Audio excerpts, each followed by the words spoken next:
محمد عاقل بہار India سے پوچھتے ہیں، مفتی صاحب عرض یہ ہے کہ آج نماز کے دوران امام صاحب کے دائیں جانب 5 مقتدی تھے اور بائیں جانب 7 مقتدی تھے۔ عرض یہ کرنا ہے کہ ایک مولانا صاحب یہ کہہ رہے ہیں کہ نماز مکروہ ہو گئی ہے کیونکہ ایک طرف زیادہ آدمی تھے اور دوسری طرف کم تھے۔ کیا اوپر مذکورہ تعداد کی وجہ سے نماز مکروہ ہوگی؟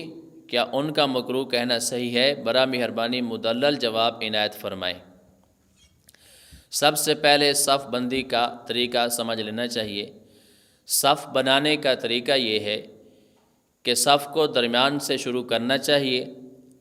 پہلے آدمی امام کے دائیں جانب کھڑا ہو، اس کے بعد آنے والا امام کے بائیں جانب کھڑا ہو جائے اور پھر آنے والے اس ترتیب سے دائیں جانب کھڑے ہوں، بائیں جانب کھڑے ہوں اور اس طرح یوں صف چلتی جائے، برابر چلتی جائے۔ یہ صف بنانے کا طریقہ ہے۔ جب پہلی صف مکمل ہو جائے تو پھر دوسری صف بھی درمیان ہی سے شروع کرنی چاہیے۔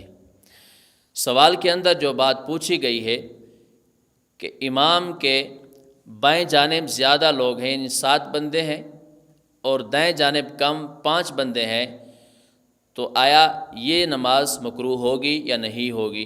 اس کا جواب یہ ہے کہ ایسی حالت میں نماز مکروہ نہیں ہوتی، ہاں البتہ یہ صف بندی کے خلاف ہے۔